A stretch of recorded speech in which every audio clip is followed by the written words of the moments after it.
بہت شکریہ. بسم اللہ الرحمن الرحیم. اللہم صلی علی سیدنا و مولانا محمد وعلی آلہ وصحبہ وبارک وسلم. سب سے پہلے تو میں آپ دونوں کا اور سما کی پوری ٹیم کا بہت شکریہ ادا کروں گی کہ آج اتنے بابرکت اور اتنے خوشی والے دن پر آپ لوگوں نے مجھے مدعو کیا، اور سب کو مبارکباد کہ آج کائنات کی فتح عظیم کا دن ہے. بے شک، ماشاءاللہ. جس طرح حافظ صاحب فرما رہے تھے کہ سپہ سالار اعظم اور فاتح اعظم، اعظم ترین فاتح جو ہیں پوری روح ارضی کے، اور انسانی تاریخ کے اندر کوئی ایسا واقعہ، کوئی ایسا غزوہ، کوئی ایسا ہمیں آپس میں تقابل نہیں ملتا دو گروہوں کا کہ جس میں نہ تو خون بہا، نہ تلوار اٹھی، نہ جنگ ہوئی، نہ کوئی جو ہے وہ کسی جانور کو، کسی درخت کو، کسی چیز کو قلم نہیں کیا گیا، کسی کو تلف نہیں کیا گیا، کسی کو نقصان پہنچائے بغیر.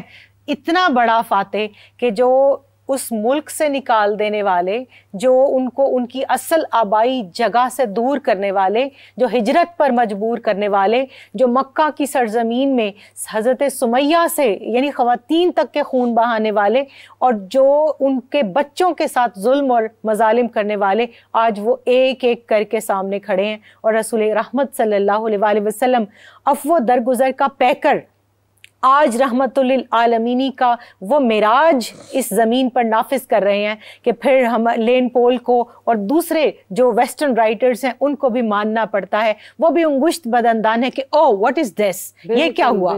ہم تو سوچ رہے تھے خون بہے گا، ہم تو سوچ رہے تھے کہ آج یہاں پشتوں پر پشتے لگیں گے، مگر یہ کیا ہوا؟ محمد رسول اللہ صلی اللہ علیہ وآلہ وسلم نے نہ تو کسی سے بدلہ لیا اور عام معافی کا اعلان کر کے فرمایا لا تثریب علیکم اليوم.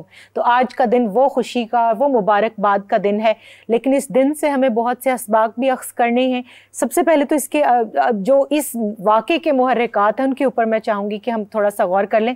صلح حدیبیہ جو ہوئی تھی، اس معاہدے کو جب انہوں نے آپس میں اس کے اوپر عمل درآمد نہیں کیا، اس کو توڑا، تو پھر اس کے بعد یہ سچویشن کریٹ ہوئی، اور رسول رحمت صلی اللہ علیہ وآلہ وسلم نے بڑے خفیہ طریقے سے، رازدارانہ طریقے سے ماہ رمضان المبارک میں اپنے تمام فوج کو جو ہے وہ تیار کیا. سیدہ عائشہ صدیقہ رضی اللہ تعالیٰ عنہ کو یہ حکم دیا کہ آپ میرے آلات حرب تیار کریں، صاف کریں. سیدنا صدیق اکبر رضی اللہ تعالیٰ عنہ نے پوچھا کہ عائشہ کہاں کی تیاری ہے، کچھ آپ کو بتایا رسول رحمت صلی اللہ علیہ وآلہ وسلم نے؟ تو فرمانے لگی کہ نہیں بابا جان، مجھے کچھ نہیں بتایا، میں نہیں جانتی کہاں کا قصد ہے. تو پھر آپ صلی اللہ علیہ وآلہ وسلم نے یعنی بہت سیکریسی رکھی اس میں، تاکہ جو ہے وہ دشمن پر ہم اچانک جا کر اس کے سر پر دھاوا بولے اور اس کو پتہ نہ چلے.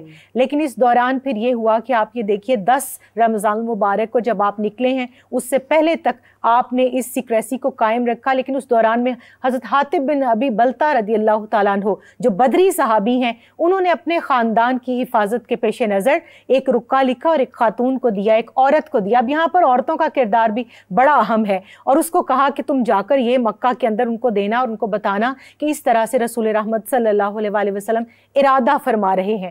لیکن وہ جب آپ صلی اللہ علیہ وآلہ وسلم کو وحی کے ذریعے سے اطلاع ملی، آپ نے حضرت علی المرتضیٰ شیر خدا کرم اللہ وجہ الکریم کو، حضرت زبیر رضی اللہ تعالیٰ عنہ کو، حضرت مقداد رضی اللہ تعالیٰ عنہ کو، حضرت ابو مرشد غنوی رضی اللہ تعالیٰ عنہ، ان چاروں صحابہ کو بھیجا اور ان کو کہا کہ اس خاتون سے آپ وہ رکا نکالیں.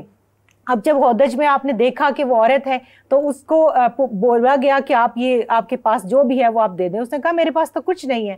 حضرت علی کرم اللہ وجہ الکریم نے فرمایا کہ زبان وما ینطق عن الہوا ان ہوا الا وحی یوحی کی زبان سے نکلا ہے کہ تمہارے پاس ہے تو تم نکال دو، ورنہ پھر ہم تمہاری جامہ تلاشی کریں گے. اس خاتون نے پھر جو ہے وہ رکا دے دیا اور اس نے اپنے جوڑے کے اندر چھپایا ہوا تھا. اب یہاں جب میں صلیبی جنگوں کو پڑھتی ہوں نا بشرا، تو مجھے یہ نظر آتا ہے کہ پھر کفار و مشرکین نے خواتین کو جنگوں کے اندر سازش کے لیے کس طرح سے استعمال کیا. تو یہ قدیم روایات چلی آ رہی ہیں کہ دشمن نے ہمیشہ چھوٹے اور جو ہے وہ چیپ قسم کے ہتھ کنڈے استعمال کیے، مگر آپ صلی اللہ علیہ وآلہ وسلم نے جنگ کے اصول متعین کر کے فرما دیا کوئی جانوروں کو نہیں مارے گا، حتیٰ کہ اس سفر میں 10,000 کی فوج آپ کے ساتھ ہے اور جنگل میں کتیا نے بچے دیے ہوئے ہیں، اور آپ نے اپنی فوج کو کہا کہ دیکھو اس طرف نہیں جانا، روڈ میپ طے ہے. آپ نے راستہ بدل دیا، اعلان کروا دیا کہ جنگل کا وہ راستہ چھوڑ دیا جائے.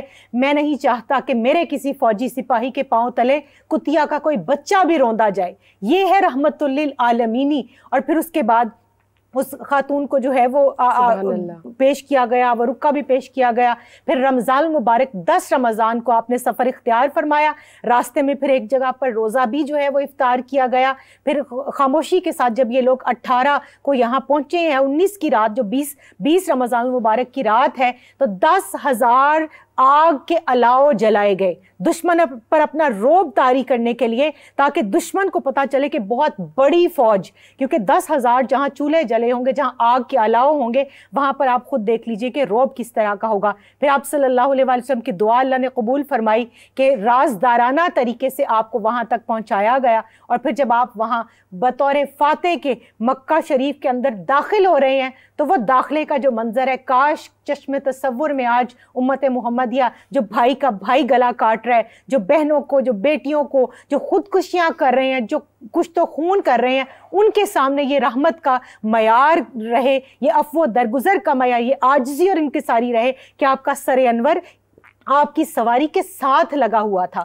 تو اس طرح سے آپ وہاں پر داخل ہوئے. پھر وہ جو کعبۃ اللہ کے اندر آپ نے بلال حبشی رضی اللہ تعالیٰ عنہ کو کعبہ کی چھت پر کھڑا کیا تمام لوگوں کو معاف کرنے کے بعد اذان کے لیے، تو وہ اس وقت میں جو معیار آپ نے قائم کر دیا کہ تقویٰ کا بہترین معیار جو ہے وہ آپ نے زمانے کو دکھا دیا کہ اگر ایک غلام بھی ہو، آزاد کردہ غلام بھی، تو اس کے لیے اس غلامی سے آزادی کوئی جو ہے وہ تانا نہیں رکھتی. لیکن اللہ کے نزدیک نہ رنگ، نہ مال، نہ آپ کی جائیداد، نہ آپ کا منصب، نہ عہدہ، کوئی چیز اہم نہیں.